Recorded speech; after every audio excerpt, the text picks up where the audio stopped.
তার যন্ত্রণায় যদি মরেও যেতে কান্দা ছাড়া ভাষা নাই। ভাষা আছে? কোন হুঁশ ছিল আমাদের? কোন জ্ঞান ছিল?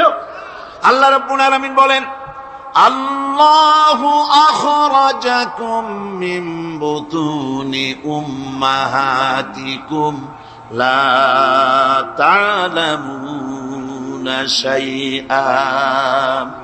মায়ের গর্ভ থেকে এমন অবস্থায় বের করে এনেছি যখন তোমার কোনো হুঁশ নাই, জ্ঞান নাই, কথা বলতে পারো না, পায়খানার ভিতরে পড়ে থাকো, ট্যাটা করে কান্দা ছাড়া পথ নাই, পানির পিপাসায় গলা শুকায় যায়, কান্দা ছাড়া পথ নাই, মনের তোমার মুখের কোনো ভাষা নাই কান্না ছাড়া। আমি তোমার এমন আল্লাহ, আমি তোমার এমন স্রষ্টা, আমি তোমার এমন রব। তোমার ভাষা নাই বলে মায়ের কলিজার ভেতরে আমি তোমার প্রতি এক দুর্বিনীত মহব্বত পয়দা করে দিয়েছি। তোমার কান্না তোমার মায়ের বুকের মধ্যে শেল বিঁধে যায়। তুমি যখন কাঁদো, কান্নার আওয়াজ যখন মায়ের কানে চলে যায়, হাজারো কাজ ফেলে মা দৌড়াইয়া বাচ্চারে কোলে নেয়। কি খাবে কেউ তৈরি করে না। আল্লাহ রাব্বুল আলামিন বলে, বান্দারে, দুনিয়ায় আসার আগে তুমি কি খাবে, খাবারের বন্দোবস্ত আমি আল্লাহ করেছি। আমি এমন স্রষ্টা, তুমি দুনিয়া আসার 6 মাস আগে তোমার মায়ের বুকের ওপরে তোমার খাদ্য গরম করে আমি আল্লাহ রিজার্ভ করে রেখে দিয়েছি।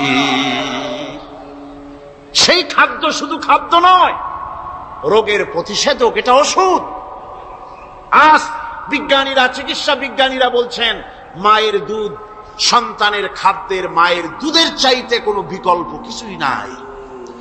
সন্তান পৃথিবীতে এলে মায়ের প্রথম দুধটা, গ্রামে গঞ্জে অশিক্ষিত এলাকায় প্রথম দুধটা ফেলে দেয়। এটাকে মনে করে এটা খারাপ, এটা খাওয়াতে নাই, তাহলে ধনুষ্টঙ্কার হবে, হাবিজাবি কথা বলে। আল্লাহ দুধ বানাইছে বাচ্চার ধনুষ্টঙ্কার হওয়ার জন্য।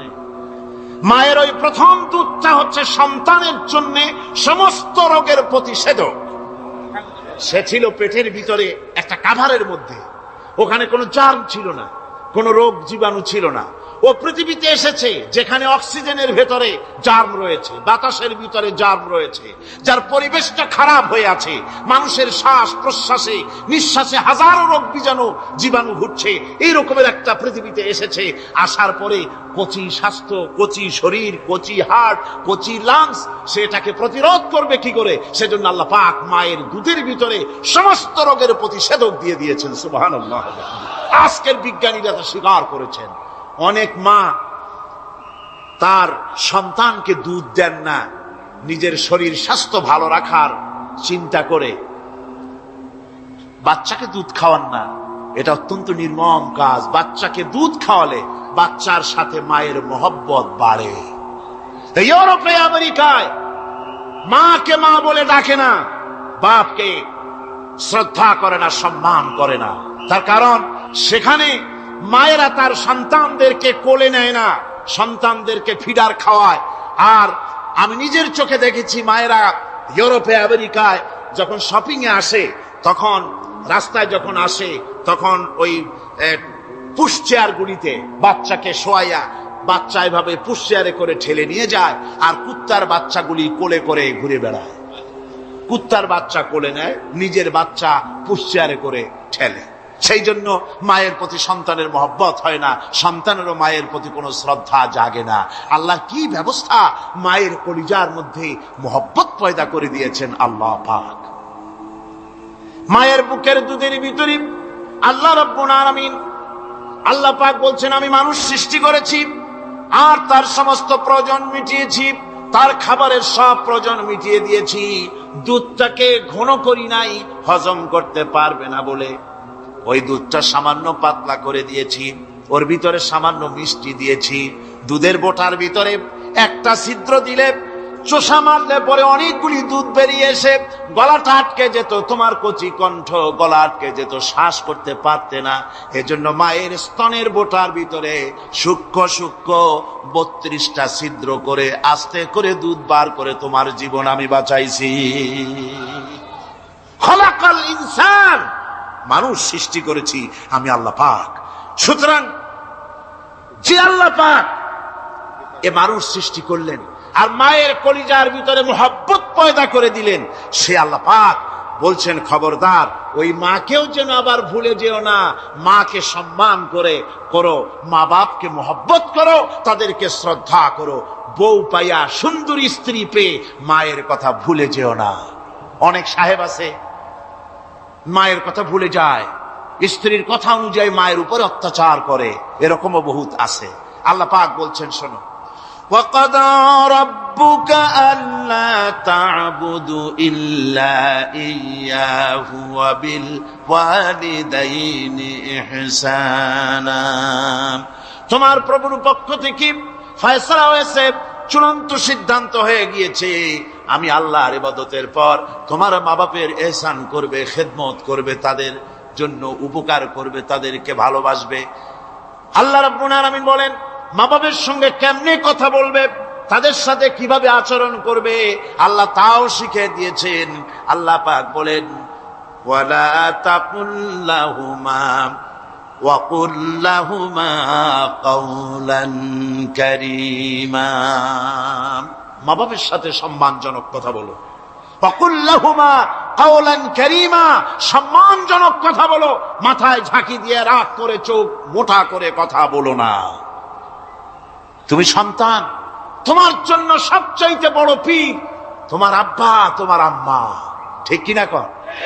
ছেলের জন্য, মেয়ের জন্য, সন্তানের জন্য সবচাইতে বড় পীর কে? বাপ মা। এটা ভালো করে মনে রাখতে হবে। আপনার মৌলানা সাহেবদের দোয়া, পীর সাহেবদের দোয়া কবুল হতেও পারে, নাও হতে পারে, 50-50 সম্ভাবনাও আছে, আবার সম্ভাবনা নাইও। কিন্তু মা বাবের দোয়া কবুল হবে 100% সিউরিটি রয়েছে। রাসূলুল্লাহ বলেছেন 3 জনের দোয়া কবুল হবে, মুস্তাজাবুদ দাওয়াত। কয়জনের দোয়া কবুল হবে? আল্লাহ রাব্বুল আলামিনের হাবিব বলেন 3 জনের দোয়া কবুল হবে আল্লাহর দরবারে। তার মধ্যে একজন হলেন মাজলুম ব্যক্তি, যে ব্যক্তি অত্যাচারিত, যে ব্যক্তি মুসাফির, প্রবাসী, তার দোয়া কবুল হবে। আর মা বাপ যদি সন্তানের জন্য দোয়া করে, ওই দোয়া আল্লাহ রব্বুল আলামিনের দরবারে মঞ্জুর হয়ে যায়।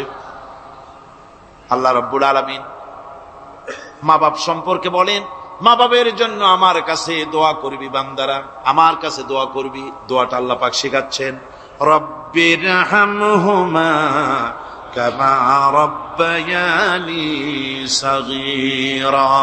পড়েন সবাই, রব্বিরহামহুমা কামা রব্বায়ানি সাগীরা। একটু জিকির করেন লা ইলাহা ইল্লাল্লাহ।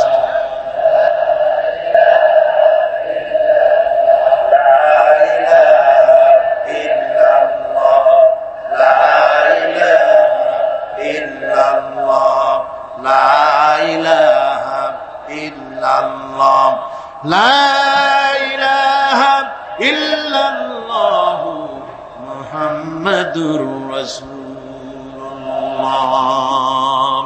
আমার ভাইরা, আল্লাহ পাক শিখাচ্ছেন, বান্দা তোর মা বাপের জন্য আমার কাছে দোয়া কর। আয় আল্লাহ, আয় রব, আয় আমার প্রভু, আমার মা বাপ যেমন ছোটবেলায় আমাকে স্নেহের কোলে লালন পালন করেছে, আয় আমার আল্লাহ তুমি আমার মা বাপকে তোমার রহমতের কোলে লালন পালন করো।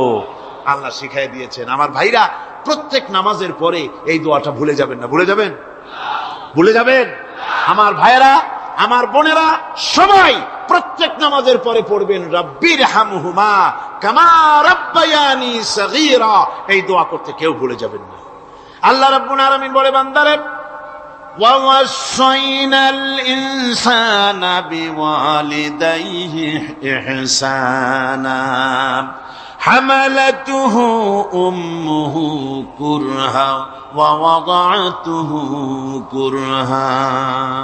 আল্লাহ পাক বলেন, আমি পৃথিবীর সমস্ত মানব মণ্ডলীকে উপদেশ দিয়েছি, মা বাপকে সম্মান করো, শ্রদ্ধা করো, তাদের উপকার করো। তার কারণ হলো তোমার মা তোমাকে গর্ভে ধারণ করেছে অত্যন্ত কষ্টের সাথে। আল্লাহ বলতেছেন, মা তোমাকে গর্ভ ধারণ করেছে অত্যন্ত কষ্টের সাথে, এরপরে তোমাকে ডেলিভারি করেছেন অত্যন্ত কষ্টের সাথে, তোমাকে ডেলিভারি করেছেন। আমার ভাইয়েরা, জনাব অধ্যাপক মফিজুর রহমান সাহেব আমাকে বলছেন যে মাহফিলের চতুর্দিকে তার কাছে ওনাদের কাছে রিপোর্ট এসেছে এক শ্বাসরুদ্ধকর পরিবেশ সৃষ্টি হয়ে গিয়েছে। মহিলাদের ভেতরে 3 জন নাকি সেন্সলেস হয়ে পড়েছেন, এত প্রচন্ড ভিড় হয়েছে সেখানে। আমি আপনারা দোয়া করুন আল্লাহ যেন এই মাহফিলকে সুন্দর রূপে পরিচালিত করে দেন, রহমতের হাওয়া যেন বহাই দেন। জোরে কোন আমিন, আরো জোরে কোন আমিন। আমি দেখতে পাচ্ছি আপনারা ঠাসাঠাসি করে বসেছেন, তারপরেও আল্লাহ পাক কোরআন শরীফে বলেছেন তোমরা যদি অপর ভাইকে একটু জায়গা করে দাও, নিজের জায়গা কম করে আল্লাহ বেহেশতের মধ্যে তোমার জায়গা বাড়াই দিবেন, আল্লাহ পাক কোরআন শরীফে বলেছেন। আমি সমস্ত মুসলমান একজনও দাঁড়াবেন না, এক বান্দা দাঁড়াবেন না। বসা অবস্থায় আপনারা সামনের দিকে চেপে আসেন, এই মঞ্চের দিকে বসা অবস্থায় সমস্ত মানুষ নড়ে চড়ে বসেন, হরকতে বরকত হবে, নড়ে চড়ে বসেন। আর এই ফাঁকে দাঁড়াবেন না, খবরদার। বসা অবস্থায় মঞ্চের দিকে চেপে আসেন আর জোরে সোরে মহব্বতের সাথে জিকির করেন লা ইলাহা ইল্লাল্লাহ, লা ইলাহা ইল্লাল্লাহ, লা ইলাহা।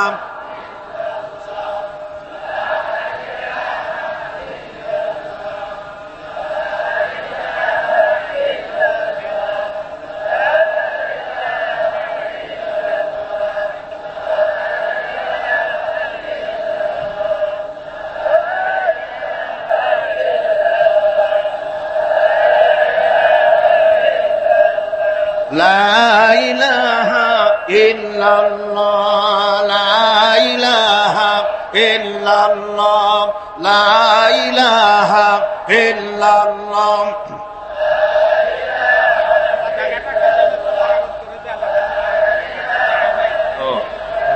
লা ইলাহা ইল্লাল্লাহ মুহাম্মাদুর রাসূলুল্লাহ। মুহতারাম বন্ধুবর, হযরত মাওলানা শামসুদ্দিন সাহেব মদ্দাজিল্লুহু বলছেন যে আল্লাহর কাছে দোয়া করেন না আল্লাহ মাঠটারে বড় করে দিক। আল্লাহ পারেন না? পারেন না? অবশ্যই পারেন। আল্লাহ পাক সকলের জন্য আসান করে দিন। তবে মনে রাখবেন এত বড় রহমতের মাহফিল জীবনে আর একবার পাবো কোনো নিশ্চয়তা নাই।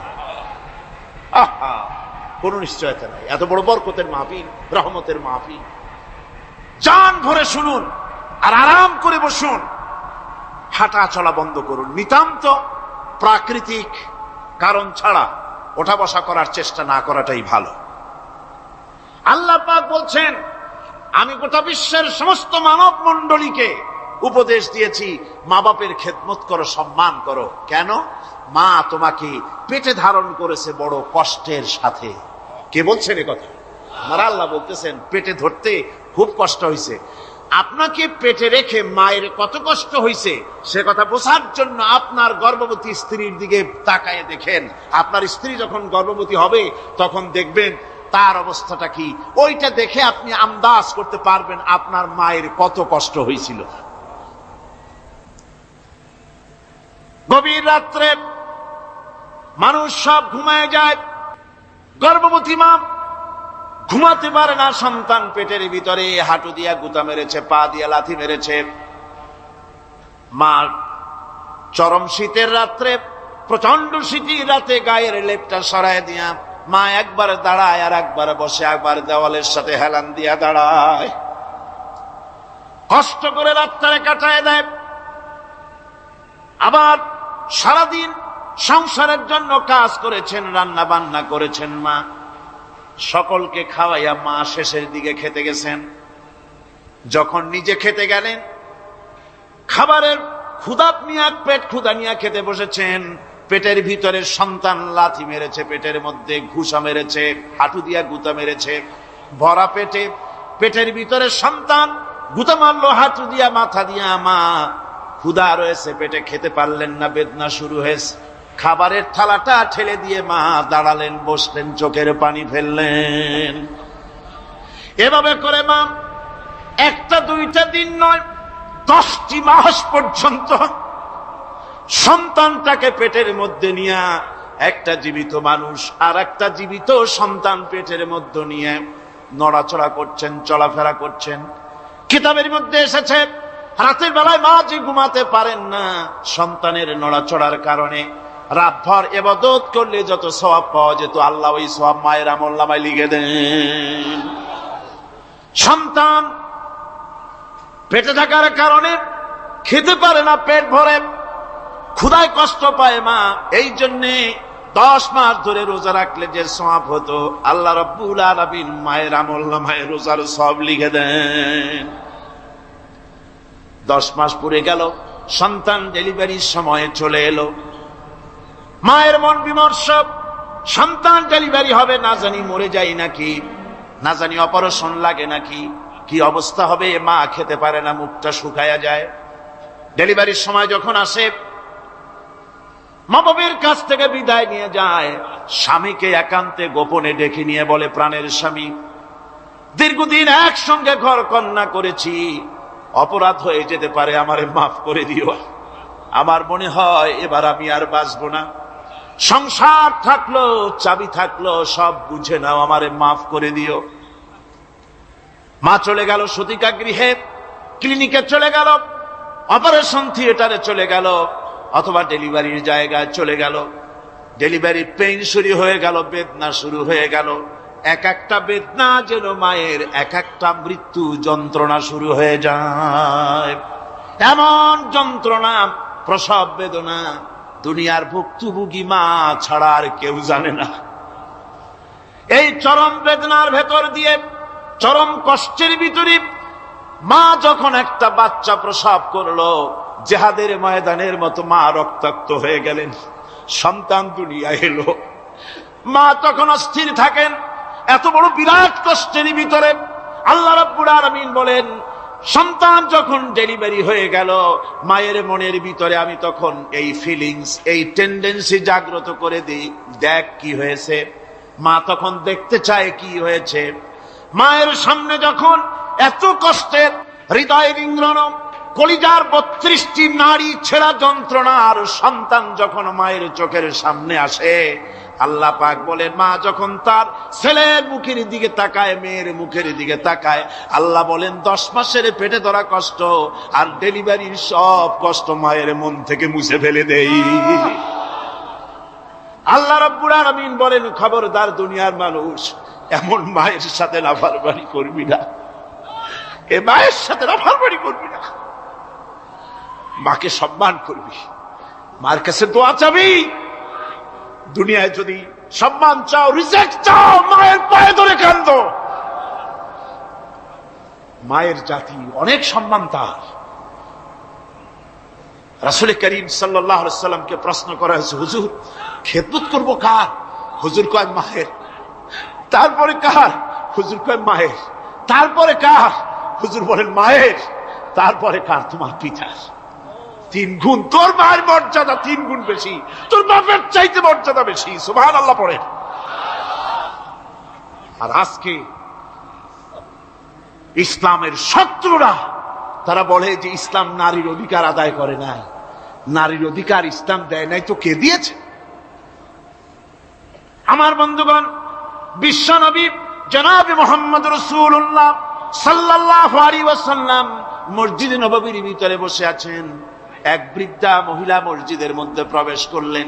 হুজুর বৃদ্ধাকে দেখে দাঁড়ায় গেলেন, বিশ্বনবী বুড়ি মেয়ে লোককে দেখে দাঁড়ায় গেলেন। আল্লাহ নবী বুড়িকে দেখে দাঁড়ালেন। বুড়ি যখন কাছে এলেন, আল্লাহর নবী নিজের গায়ের চাদর বুড়ির জন্য বিছায়া দিলেন। বুড়ি বসলেন। এরপরে কথাবার্তা সারার পর বুড়ি যখন বিদায় হবেন, হুজুর আবার দাঁড়ালেন।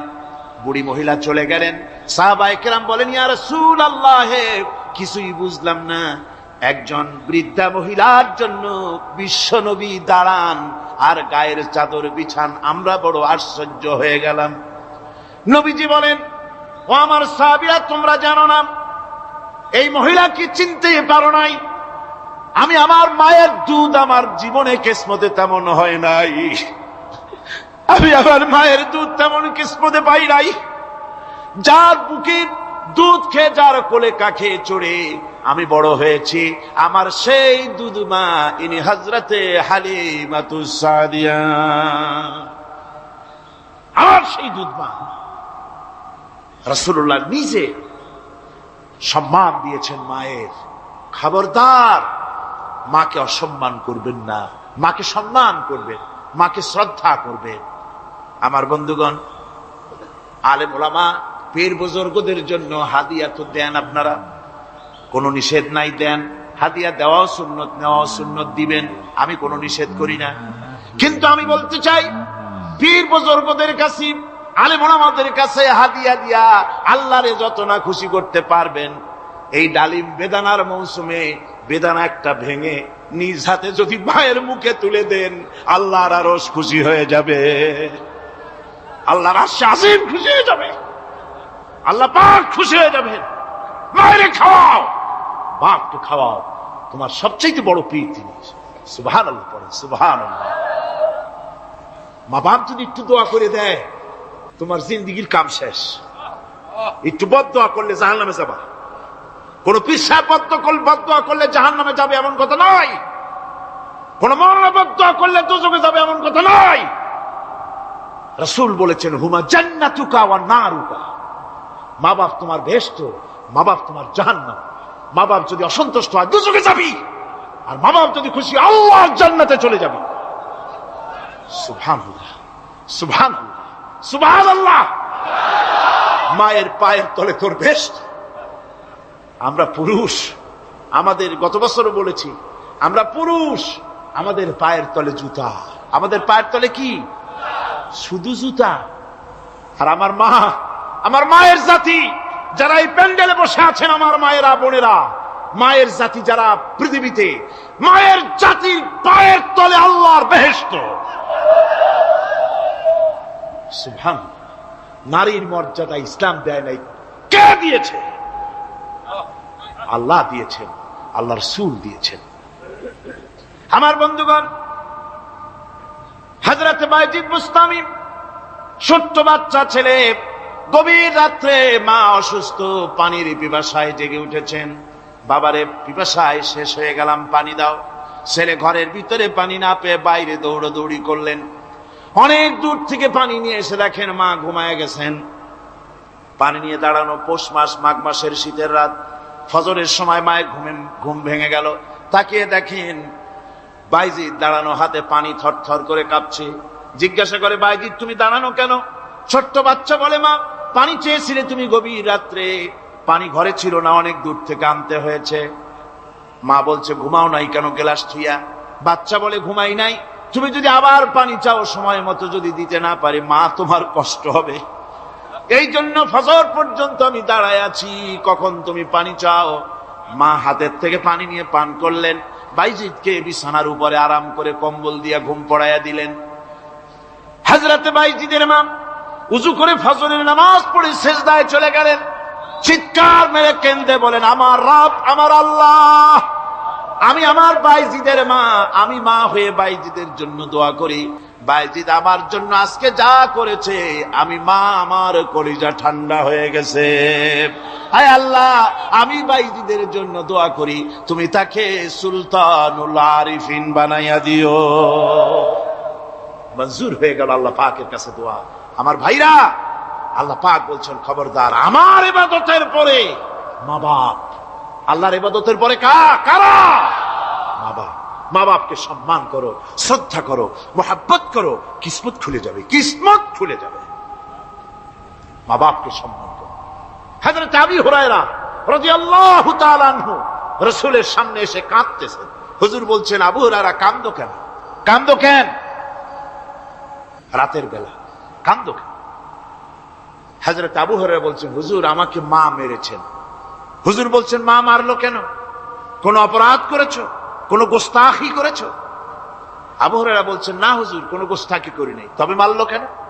হযরত আবু হুরায়রা বলছেন, হুজুর আমি আপনার দরবার থেকে ফিরতে রাত হয়ে গিয়েছিল। মা জিজ্ঞেস করলেন, আবু হুরায়রা এত রাত্রে কোথায় ছিলি? বললাম, আমি ছিলাম যে কদম চুমতে পারলে দুনিয়া ধন্য হয়, সেই দরবারে নববীর কদম মোবারক থেকে আসতে আমার দেরি হয়েছে। আমার মা মুশরিকা, আপনার নাম শুনে তার গায়ে আগুন জ্বলে উঠলো, আমাকে ধরে মারা আরম্ভ করলো। বলল, হয় আমার বাড়ি ছাড়বি, আর না হয় মুহাম্মদ সাল্লাল্লাহু আলাইহি ওয়াসাল্লামের দরবার ছাড়বি। আমি বললাম, আমার মা, তুমি বুড়ি মানুষ, তোমার গায়ে যত শক্তি আছে সমস্ত শক্তি দিয়ে আমারে পিটাও, আমারে মারো, মারতে মারতে আমাকে বাড়ি থেকে তুমি বের করে দাও। তোমার বাড়ি শুদ্ধ, তাম দুনিয়া ছেড়ে দিতে পারি, আল্লাহর নবীর কদম মোবারক ছেড়ে দিতে পারি না। তোমার মা তোমাকে মেরেছে, তুমি আমার কাছে নালিশ করছো? আমার তো এখানে ইন্টারফেয়ার করার কিছুই নেই। সুবহানাল্লাহ, সুবহানাল্লাহ। মা তোমাকে মেরেছে, এখানে আমার করার কিচ্ছু নাই। বিশ্ব নবী বলছেন, এত বড় পাওয়ারফুল নবী, লেজিসলেটিভ পাওয়ার, সারে আল্লাহ তাকে বানিয়েছেন শরীয়ত প্রণেতা। কোরআন শরীফ, কোরআন শরীফই শুধু হালাল ও হারামের, হালাল এবং হারামের, বৈধ এবং অবৈধের সীমা রাখা শুধু কোরআনই ঠিক করেনি, রাসূলের জন্য আল্লাহ ছেড়ে দিয়েছেন। আল্লাহ রাসূলও হারাম, হালাল এবং হারামের বৈধ, বৈধতা অবৈধতার সীমারেখা নির্ধারণ করেছেন। এত বড় ক্ষমতা তার, এত বড় পাওয়ারফুল বিশ্বনবী, তিনি বলছেন মা মেরেছে, আমার করার কিছু নাই। চিন্তা করেন কত বড় কথা, এ কথার লোড কত। হযরত আবু হুরায়রা বলেন, ইয়া রাসূলুল্লাহ, মা মাকে মেরেছেন, আমি আল্লাহর নবীর কাছে মায়ের বিরুদ্ধে নালিশ করতে আসি নাই। বললেন, কেন এসেছো? হযরত আবু হুরায়রা বলেন, হুজুর এসেছি একটা কারণে, আমি জানি আল্লাহ নবী যদি আল্লাহর দরবারে হাত উঠায়া কোনো জিনিস বলে, আল্লাহ রাব্বুল আলামিন সঙ্গে সঙ্গে মঞ্জুর করে নেন। হুজুর আমি এসেছি, মেহেরবানি করে দোয়া করুন আমার মাকে যেন আল্লাহ হেদায়েত নসিব করে দেন। আল্লাহ নবী হাত উঁচু করে বললেন, আল্লাহুম্মা হিদি উম্মা আবি হুরায়রা, আয় আল্লাহ আমি দোয়া করি আবু হুরায়রার মাকে তুমি হেদায়েত নসিব করে দাও। রাসূলুল্লাহ দোয়া করছেন আর আবু হুরায়রা সমানে দৌড়াচ্ছেন। তিনি দৌড়াচ্ছেন, পেছন থেকে কয়েকজনে আবু হুরায়রার জামা টেনে ধরেছে, দৌড়ো। তাদের জানা আবু হুরায়রা খুব ভদ্রলোক মানুষ, কোন ঝড় ঝামেলার মধ্যে থাকে না, রাগ শাক করে না, চিৎকার মারে না, দৌড় মারে না, এত ভদ্র শরীফ, দৌড়ায় কেন? না জানি কোন বিপদ বুঝি ঘটে গেছে। পিছন থেকে জামা টেনে ধরে বলে, দৌড়াও কেন? হযরত আবু হুরায়রা জামা সাহাবীর হাত থেকে ছিনায় নিয়ে বলেন, জামা ছেড়ে দাও, আমাকে দৌড়াতে দাও। আমি দৌড়াইয়া বাড়ি যে দেখতে চাই, আমি দৌড়াইয়া আগে আমার বাড়ি পৌঁছতে পারলাম না, আমি যাওয়ার আগে আমার আল্লাহর নবীর দোয়া আমার বাড়ি পৌঁছে গেছে, আমি এইটা দেখতে চাই। হযরত আবু হুরায়রা বাড়িতে গিয়ে দরজা নক করলেন, ভেতর থেকে আওয়াজ এলো, কে? হযরত আবু হুরায়রা বলেন, মা আমি তোমার আবু হুরায়রা ফিরে এসেছি। মা বলছেন, বাবা অপেক্ষা করো, দরজা খুলতেছি। হযরত আবু হুরায়রা বলেন, মায়ের গলার আওয়াজের ভিতরে শিরকিয়াতের কর্কশতা পেলাম না, মায়ের গলার আওয়াজের ভিতরে তাওহীদের গন্ধ পেলাম। আমার মনে হলো নবীজির নিক্ষিপ্ত তীর তার নিশানায় পৌঁছে গেছে। কিছুক্ষণ পর মা আমার বেরিয়ে এলেন, মাথা থেকে চুলের থেকে, বুড়ি মানুষ, সাদা চুলের ভিতর থেকে পানি পড়তেছে। মা বলল, বাবারে তোমারে মারার পর আমি বড় অনুতপ্ত হয়েছি, অনুশোচনা করেছি, আমি গোসল করেছি, মনে মনে ভাবলাম আমার ছেলে তো কোনো খারাপ জায়গায় যায় নাই, কেন তারে মারলাম? আমি বড় লজ্জায় পড়েছি তোমারে মেরে। ও আমার আবু হুরায়রা, আমি গোসল করেছি, পবিত্র হয়ে গেছি, জলদি করে আমাকে নিয়ে চলো বিশ্ব নবী জনাবে মুহাম্মদুর রাসূলুল্লাহর দরবারে। হযরত আবু হুরায়রার মা ঘোষণা করলেন, আশহাদু আল্লা ইলাহা ইল্লাল্লাহু ওয়াহদাহু লা শারীকা লাহু ওয়া আশহাদু আন্না মুহাম্মাদান আবদুহু ওয়া রাসূলুহু। আমার ভাইরা, মা বাপ সবচেয়ে সম্মানের জিনিস। আল্লাহর ইবাদতের পরই মা বাপের খেদমত করতে হবে। আল্লাহ পাক বলছেন, বান্দারে দেখ, মায়ের পেট থেকে আনলাম, মায়ের বুকের মধ্যে মহব্বত পয়দা করলাম, এত মহব্বত দিলাম তোর উপরে, যে কোনো বিদেশে যান, যেখানে যান, বাড়িতে ফিরলে পরে সকলে ছেলে মেয়ে ভাই বোন সবাই দেখবে সুটকেসে আমার জন্য আনছে কি, সবাই চিন্তা করবে আমার জন্য কি এনেছে। একমাত্র মা সন্তানের মুখের দিকে তাকাবে কখন খাইছে সে। সুবহানাল্লাহ, সুবহানাল্লাহ, আমার বাসার মুখখানা শুকনা, তুই বুঝি আজকে কিছু খাইস নাই? বিদেশে যেসব সন্তান থাকে, মা কাটা কবুতরের মতো ছটফট করে। আমার ছোটবেলার কথা আমি দেখেছি। সরসিরা মাদ্রাসায় পড়তাম, আব্বা টাকা দিতেন মাদ্রাসায় যাওয়ার সময়, আবার মা আবার মুরগির ডিম বিক্রি করা, বিভিন্ন জিনিস বিক্রি করা বা বাজার করা পয়সা, উদ্বৃত্ত কিছু পয়সা আব্বার অজান্তে আমার হাতের মুঠার মধ্যে দিয়ে দিতেন। যখন মাদ্রাসার দিকে রওনা হয়েছি, পর্দার আড়াল থেকে দরজা থেকে দেখতাম, যতক্ষণ তাকায় দেখতেছি চোখ থেকে পানি দরদর করে পড়তেছে। সুবহানাল্লাহ, মা কি জিনিস! আল্লাহ আল্লাহ আল্লাহ। বিদেশে যদি কারো সন্তান মারা যায়, সবার জানার আগে কবি বলতেছেন, বিদেশে বিরাজ্যে যার পুত্র মারা যায়, পশু পক্ষী না জানিতে আগে জানে মা। মায়ের কলিজার তারে টান লেগে যায়, মা বুঝতে পারে আমার সন্তানটা নাই। আহারে মা! আমার বন্ধুগণ, মা যার বেঁচে আছে বেয়াদবি করেছেন, পাও ধরে মাপ নিয়ে নেবেন, পাও ধরে মাপ নিয়ে নেবেন। মা তো পাও ধরে দেখবেন মাফ করে দিবে। সুবহানাল্লাহ সুবহানাল্লাহ, কত দরদ তার বুকের মধ্যে।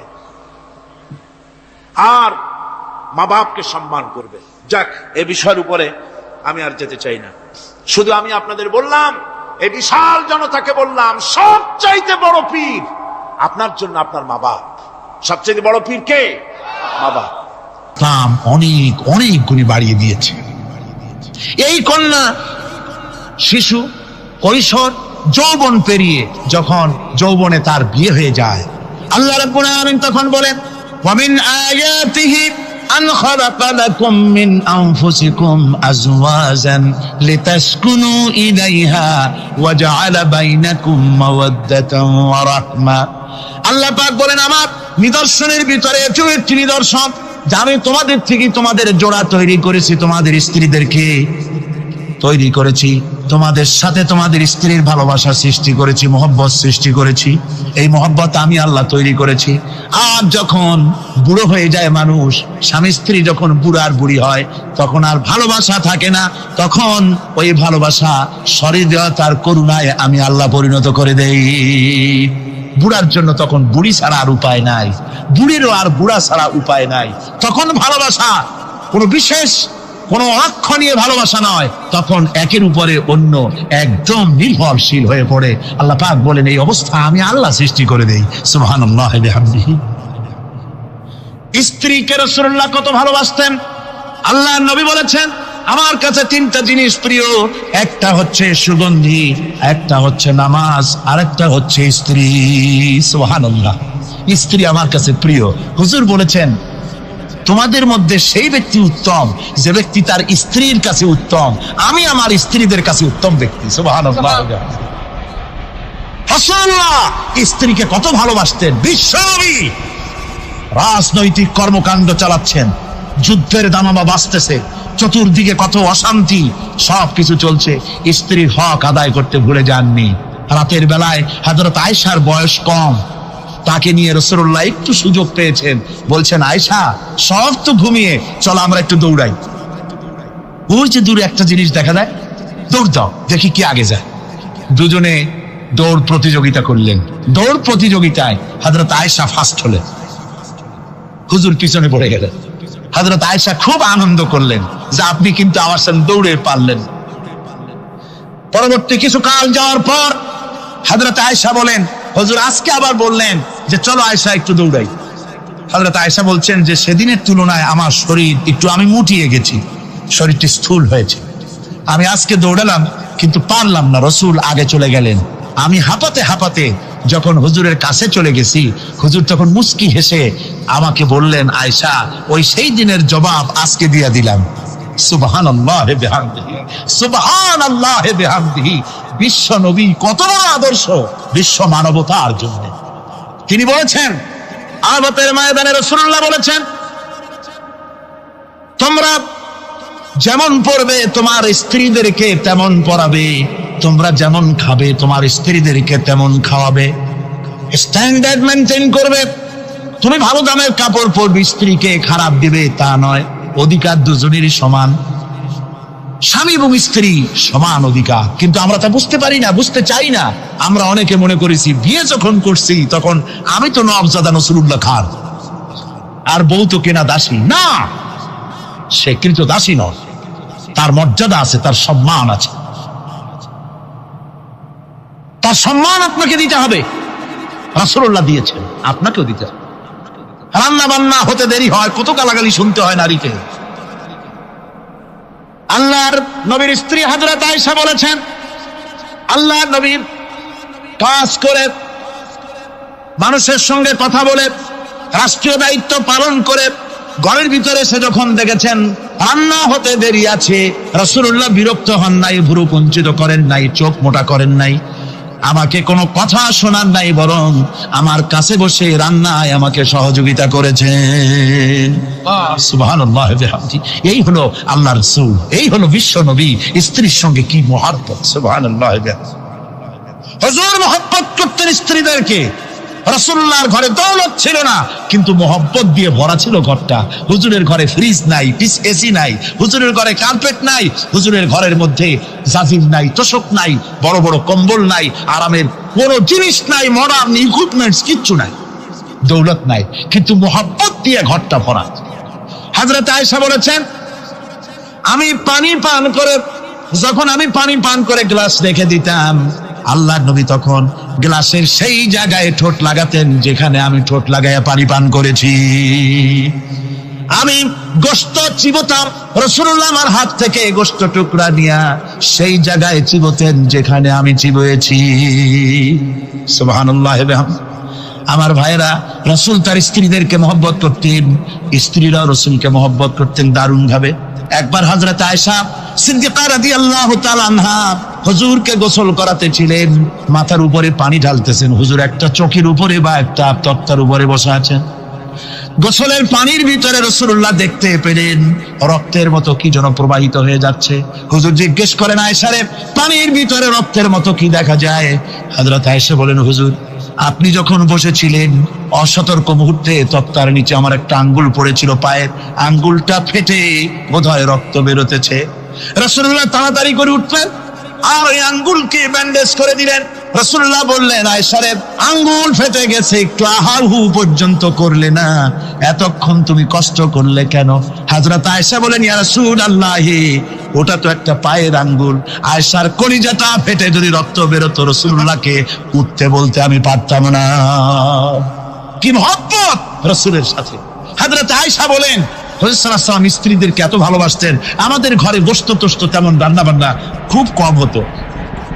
গোশত রান্না হবে কি, মাসের পর মাস চলে গেছে রাসূলের বাড়িতে, হুজুর স্ত্রীরা বলেছেন আমাদের ঘরে চুলে আগুন জ্বলে নাই, একটু শুকনা রুটি, একটু শুকনা খেজুর আর একটু পানি খেয়ে আমাদের জীবন চলেছে, এরকমের অবস্থা হয়েছে। তারপরে এই অবস্থা চলেছে, এর মধ্যে যদি কখনো একটু গোশত আসছে, হুজুর যখন ছাগল ইত্যাদি ছাগল দুম্বা জবাও করেছেন, এই দুম্বার গোশত নিয়ে, ছাগলের গোশত নিয়ে রাসূলুল্লাহ নিজে বেরোতেন। হযরত খাদিজার বান্ধবী কোথায় আছে খুঁজে ওই বান্ধবীর কাছে গোশত পৌঁছে দিয়ে আসতে। হযরত আয়েশা বলেন, একদিন আমার ঘুম ভেঙে গেল, দেখি হুজুর আমার কাছে নাই, গেলেন কোথায়? খুঁজতে খুঁজতে যায় দেখি মসজিদে নববীর ভিতরে হুজুর হাত তুলে বসে আছেন, মোনাজাত করতেছেন। আমি পেছনে গিয়ে হাত তুললাম, আমি শুনতে পাচ্ছি নবীজি দোয়া করছেন, রব্বুল আলামিন কিয়ামতের ময়দানে যেদিন সন্তান তার পিতাকে ভুলে যাবে, মা তার সন্তানকে হারায় ফেলবে, ওই কঠিন হাসরের ময়দানে আমি যেন আমার খাদিজাকে হারাইয়া না যাই। মুনাজাতের শেষে হযরত আয়েশা বলেন, ইয়া রাসূলুল্লাহ, খাদিজার কথা আপনার এত কেন বারবার মনে পড়ে? একটা বুড়িরে বিয়ে করেছিলেন 25 বছর বয়সের সময়, 40 বছর বুড়ি, তার কথা কেন এত মহব্বত আপনার মনে পড়ে? তার থেকে যুবতী মেয়ে, সুন্দরী মেয়েকে আপনার স্ত্রী হিসেবে আপনি পান নাই। হুজুর বলেন, আয়েশা রে, খাদিজা সম্পর্কে এমন কথা তুমি আর বলো না, তোমরা সবাই আমার সুখের দিনের স্ত্রী, আর খাদিজা আমার এমন সময় স্ত্রী ছিল যখন মক্কায় আমার আশ্রয় ছিল না, তামাম মক্কা নগরীতে আমার আশ্রয় ছিল না। খাদিজার সঞ্চিত সমস্ত ধনরাশি ইসলাম কবুল করার পর দুহাতে খাদিজা বিতরণ করে দিয়েছে। হযরত আয়েশা বলেন, হুজুর আমার গোস্তা কি মাফ করে দেন, আমি আর এরকম বলবো না, তবে খাদিজা সম্পর্কে আমার কিছু একটু শুনান। হুজুর বলে, আয়েশা রে শোনো, গভীর রাত যত রাত হোক না কেন, ইসলামের দাওয়াত দিয়ে দিয়ে গভীর রাত্রে আমি যখন বাসায় ফিরেছি, ঘরে এসেছি, দরজায় একটা মাত্র ডাক দিয়েছি, খাদিজা। অমনি দরজা খুলে গেছে। আমি জিজ্ঞেস করেছি, খাদিজা রে, যত রাত্রে আসলাম, যতবার আসলাম, একটা ডাকের বেশি লাগলো না, তুমি কি ঘুমাও না? হযরতে খাদিজা বলেছেন, ইয়া রাসূলুল্লাহ, আমার মনের ভিতরে ভয় থাকে, আল্লাহর রাসূল দিনের খেদমতে বাইরে আছেন, আমি যদি আরামে বিছানায় ঘুমায় থাকি আর নবীজি দরজার কাছে দাঁড়ায় আমারে ডাকাডাকি করবে, উঠতে যদি দেরি হয়ে যায় নবীজির সঙ্গে বেয়াদবি হয়ে যাবে, এই মনে করে আপনি না আসা পর্যন্ত দরজার সাথে পিঠ লাগাই আমি দাঁড়াইয়া দাঁড়াইয়া ঘুমাই। আমার ভাইরা, হযরতে খাদিজার ইজ্জত স্বয়ং আল্লাহ দিয়েছেন। কে দিয়েছেন? হাদিস শরীফে এসেছে, রাসূলুল্লাহ জাবালে নূরে বসা, গাড়ে হেরার ভিতরে বসা, হযরতে জিবরাইল রাসূলুল্লাহর সঙ্গে কথা বলতেছেন। একটু পরে হযরতে জিবরাইল বলেন, ইয়া রাসূলুল্লাহ, আমি আর এখানে বসবো না, আমি এখন চলছি। আমি দেখতে পাচ্ছি খাদিজা আসতেছে আপনার জন্য খাবার নিয়ে। খাদিজা যখন আপনার কাছে পৌঁছে যাবে, আপনি খাদিজাকে শোনায় দিবেন আল্লাহ রাব্বুল আলামিন খাদিজাকে সালাম জানাইছে। সুবহানাল্লাহ। রাসূলুল্লাহর কাছে হযরতে খাদিজা যখন আসলেন, হুজুর বললেন, খাদিজা, আজকে তোমার জন্য দারুণ সুখবর। বলে কি? বলে, আল্লাহ পাক জিবরাইল কেমন উঠে গেল আমার কাছ থেকে, জিবরাইল বলে গেল আল্লাহ তোমাকে সালাম বলেছে। হযরত খাদিজা কেঁদে ফেললেন, বললেন, ইয়া রাসূলুল্লাহ, আমার নারী জন্ম সার্থক, আল্লাহ আমাকে সালাম বলেছে, এর জবাব কেমনে দিতে হয় হুজুর আমি তো জানি না, আপনি আমার পক্ষ থেকে আল্লাহর সালাম কিভাবে দেওয়া লাগে আপনি দিয়ে দিন, আমি তো বুঝি না কেমনে আল্লাহর সালামের জবাব দেব। হুজুর বললেন, খাদিজা, শুধু আল্লাহ নয়, জিবরাইলও তোমাকে সালাম বলে গেছে। হযরতে খাদিজা বললেন, হযরত জিবরাইলকে আমার সালামের জবাবটা ওয়ালাইকুম আসসালাম বলেন। হযরত খাদিজার এই মর্যাদা ছিল। আমার ভাইরা, রাসূল পাক সাল্লাল্লাহু আলাইহি ওয়াসাল্লাম এভাবে মহব্বত করেছেন স্ত্রীদেরকে। সুতরাং স্বামী স্ত্রীর মহব্বত আল্লাহ জান্নাতি নিয়ামত। কিসের নিয়ামত? যে ঘরের মধ্যে স্বামী স্ত্রীর মধ্যে মিল মহব্বত আছে, এটা বেহেশতের মতো, আর যেখানে মিল মহব্বত নাই, এটা জাহান্নামের মতো। ঠিক কি? সুতরাং মহব্বত করুন, বেশি বেশি স্যাক্রিফাইস করুন, বেশি বেশি স্যাক্রিফাইস। নারীদের ব্যাপারে বলা হয়েছে, পুরুষকে বলা হয়েছে অধিকার আদায় করো, সব ব্যাপারে সমান অধিকার, কিন্তু নারীকে একটা ব্যাপারে বলা হয়েছে, নারী শোনো, পুরুষের মর্যাদা তোমার চাইতে আল্লাহ রাব্বুল আলামিন বেশি দিয়েছেন। আর রিজালু কাওয়ামুনা আলান নিসা, নারীদের উপরে পুরুষের প্রাধান্য আল্লাহ পাক দান করেছেন। একদিন একজন সাহাবী বলেছিলেন, ইয়া রাসূলুল্লাহ, জংলি উট দেখলাম আপনার পায়ের উপরে সিজদায় পড়ে গেল, আপনি যদি আমাদেরকে অনুমতি দিতেন না, আপনাকে আমরা সিজদা করতাম। আল্লাহর নবী বললেন, মানুষ মানুষকে সিজদা করা, এ পারমিশন যদি আমি দিতাম, তাহলে দুনিয়ার সমস্ত স্ত্রীদেরকে বলতাম তারা যেন তাদের স্বামীকে সিজদা দেয়। স্বামীর মর্যাদা এখানে বেশি। সুতরাং অধিকার সমান, কোনো সন্দেহ নাই, কিন্তু স্বামীর একটা আলাদা মর্যাদা আছে, সেই সম্মানও তাকে দিতে হবে। এরপরে এই সমান অধিকারের ভিত্তিতে স্বামী স্ত্রী চলতে থাকে, মাঝখানে আল্লাহ পাক তাদেরকে সন্তান দান করে। আল্লাহ তাদেরকে, নারীকে লেখাপড়ার অধিকার দিয়েছেন, ইসলাম তাকে লেখাপড়ার অধিকার দিয়েছে, শিক্ষার অধিকার দিয়েছে। হযরত আয়েশা সিদ্দিকা রাদিয়াল্লাহু তাআলা আনহা শিক্ষয়িত্রী ছিলেন, হাফেজা ছিলেন, হাদিসের হাফেজা ছিলেন, কোরআনের হাফেজা ছিলেন, হাজার হাজার সাহাবায়ে কেরামদের তিনি ওস্তাদ ছিলেন। সুবহানাল্লাহ। নারীদের ব্যাপারে অধিকাংশ মাসালা হযরত আয়েশা সিদ্দিকা রাদিয়াল্লাহু তাআলা আনহার অবদান। সুবহানাল্লাহ। নারী যুদ্ধ করেছে, যুদ্ধের ময়দানে নারীর অধিকার আছে। নারী চাকরি করতে পারবে, নারী ব্যবসা করতে পারবে, নারী লেখাপড়া করতে পারবে, নারী সেনাবাহিনীতে যেতে পারবে, নারী সব করতে পারবে, কিন্তু পর্দার মাধ্যমে। একটা লোক গিয়ে কাঁদতেছিল মুসলমান হওয়ার পরও। হুজুর কয়, কান্দো কেন? কই যে আমার গুনাহ কি মাফ হয়েছে? হুজুর বলেন, হ্যাঁ মাফ হয়ে গেছে, কলেমা পড়ছো, মাফ হয়ে গেছে। কয় যে হুজুর আমি তো মারাত্মক গুনাহ করছি। বলে কি? বলে আমার একটা মেয়ে, সেই মেয়েটাকে নিয়ে আমি, ঘটনা লম্বা, আমি সংক্ষেপে বলতেছি, মেয়েটাকে ফাঁকি দিয়া তাহলে আমি মারবো, বুঝতে দেই নাই আমার বউরে, বললাম চলো বেড়াইতে যাই। মেয়েটা আমার সাথে সাজাই দিয়েছে, তার মা বেড়াতে নিয়ে যাবো এই কথা মনে করে। মেয়েটা কদ্দূর যায়, আবার আব্বা আব্বা বলে আমার দিকে ফিরে আসে, আবার পিছনে থাকে, আবার আব্বা আব্বা বলে জড়ায় ধরে। এইভাবে করতে করতে যখন নির্জন এলাকায় গেলাম, আমি পাহাড়ের পাশে গর্ত খোঁড়া আরম্ভ করলাম, গর্ত খুঁজি আর মাটি ছিটে এসে আমার দাড়িতে লাগে। বাচ্চা মেয়েটা আমার কাছে এসে দাড়ি দিয়ে ধুল ঝাড়ায় দেয়, কয় আব্বা তোমার দাড়িতে ধুল লাগতেছে, তুমি এই কষ্ট করতেছো কেন? মেয়ে তো বোঝে না যে আমি তার জন্যই কবর খুঁজতেছি। কবরটা খোঁড়া হয়ে যাওয়ার পর মেয়েটারে বান্ধা শুরু করলাম। মেয়ে এখন কাঁদতেছে, বাবা আমার বান্ধব কেন? আমি তারে বাঁধা জোরে ওর মধ্যে নিক্ষেপ করে দিলাম। মেয়েটা গর্তের মধ্যে বসে চিৎকার করে বলছে, আব্বা তুমি আমারে বাঁচতে দাও, আমি তোমারে বাপ বলে সমাজে হ্যাঁ করবো না, আমি ভিক্ষা করে খাবো, আমার পারু না। লোকটি বলছি, ইয়া রাসূলুল্লাহ, আমার মনে দরদ আসলো না।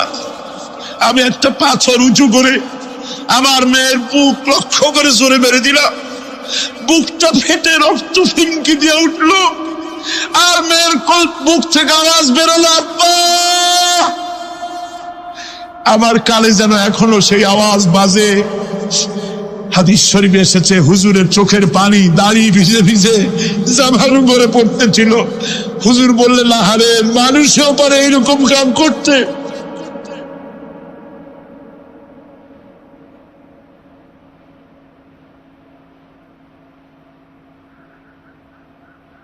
পৃথিবীতে নারীর যখন কোনো সম্মান ছিল না, মর্যাদা ছিল না, সেই সময় আমার রাসূল, আমার বিশ্বনবী নারীদেরকে সম্মানের হাত ধরে গর্তের ভিতর থেকে উঠাইয়া রানীর সিংহাসনে বসায় দিলেন। সুবহানাল্লাহ, মায়ের মর্যাদা দিয়ে দিলেন। সুবহানাল্লাহ, নারীরা আমাদের মায়ের জাত। নারীরা আমার কি এর জাত? মায়ের জাত।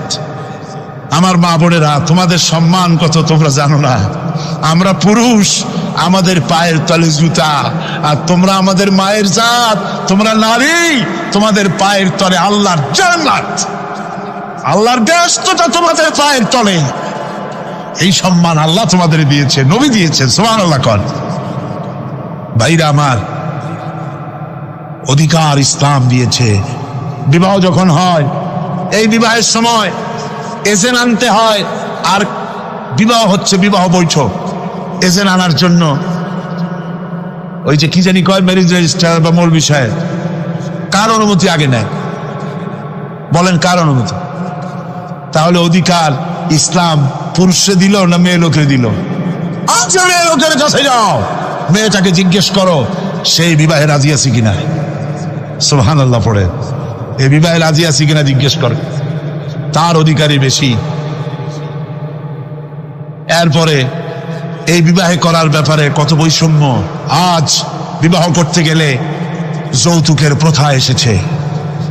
রাসূলুল্লাহ যৌতুক দিয়েছিলেন, ওটা যৌতুক না, ওটা উপহার, ওটা হাদিয়া। রাসূলুল্লাহ তোহফা দিয়েছিলেন হুজুরের জামাই। সুবহানাল্লাহ, কি জামাই! এক জামাই তো জিন্নুর আইন, যাকে ফেরেশতারা পর্যন্ত লজ্জা করতো যারে দেখে, হযরত ওসমান রাদিয়াল্লাহু তাআলা আনহু। আর একজন হযরত আলী কাররামাল্লাহু ওয়াজহাহু।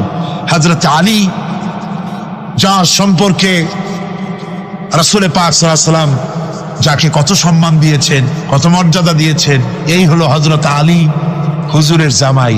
আনা মাদিনাতুল ইলম ওয়া আলিয়ুম বাবুহা, আমি হলাম জ্ঞানের রাজ্য, আর আলী হলো সেই রাজ্যে প্রবেশের দরজা। সুবহানাল্লাহ।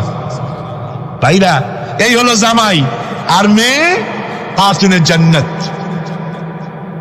বিনতে রাসূল, বেহেশতের সমস্ত রমণীদের সরদারিনী মা ফাতিমাতুজ জাহরা রাদিয়াল্লাহু তাআলা আনহা। কি উপহার দিলেন বিয়েতে রাসূল! এই মেয়ে আর এই জামাই।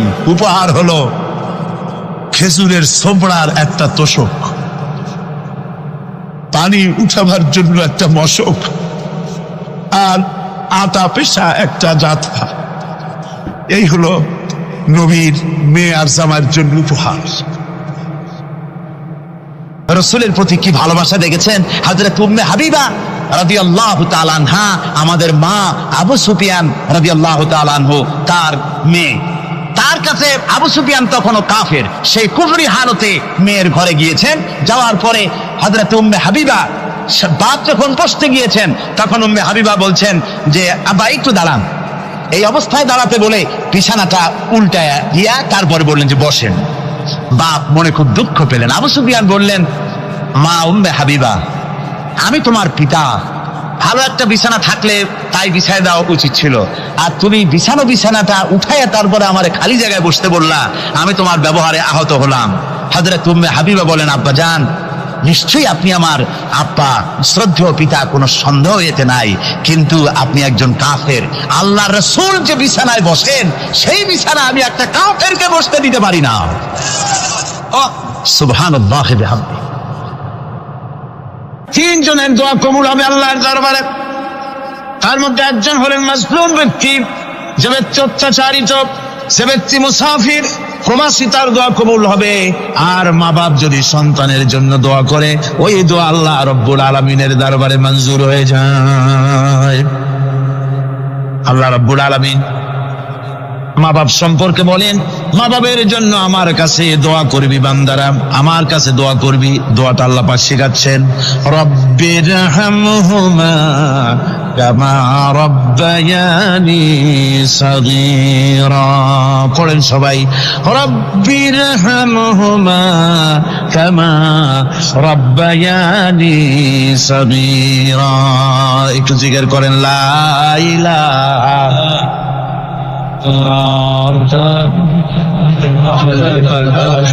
লা ইলাহা ইল্লাল্লাহ, লা ইলাহা ইল্লাল্লাহ, লা ইলাহা ইল্লাল্লাহ, লা ইলাহা ইল্লাল্লাহু মুহাম্মাদুর রাসূলুল্লাহ।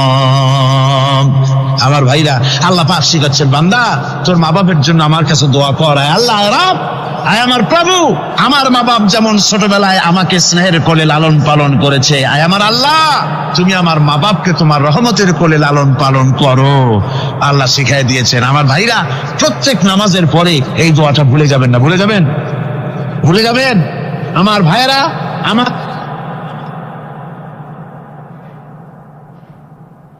وَوَصَّيْنَا الْإِنسَانَ بِوَالِدَيْهِ إِحْسَانًا حَمَلَتْهُ أُمُّهُ كُرْهًا وَوَضَعَتْهُ كُرْهًا। আল্লাহ পাক বলেন, আমি পৃথিবীর সমস্ত মানব মণ্ডলীকে উপদেশ দিয়েছি, মা বাপকে সম্মান করো, শ্রদ্ধা করো, তাদের উপকার করো। তার কারণ হলো, তোমার মা তোমাকে গর্ভে ধারণ করেছে অত্যন্ত কষ্টের সাথে। আল্লাহ বলতেছেন, মা তোমাকে গর্ভ ধারণ করেছে অত্যন্ত কষ্টের সাথে, এরপরে তোমাকে ডেলিভারি করেছেন অত্যন্ত কষ্টের সাথে, তোমাকে ডেলিভারি করেছেন। গভীর রাত্রে মানুষ সব ঘুমায় যায়, গর্ভবতী মা ঘুমাতে পারে না, সন্তান পেটের ভিতরে হাঁটু দিয়া গুতা মেরেছে, পা দিয়া লাথি মেরেছে। মা চরম শীতের রাত্রে, প্রচন্ড শীতের রাতে গায়ের লেপটা সরাই দিয়া মা একবার দাঁড়ায়, আর একবার বসে, একবার দেওয়ালের সাথে হেলান দিয়া দাঁড়ায়, কষ্ট করে রাতটায় কাটায় দেয়।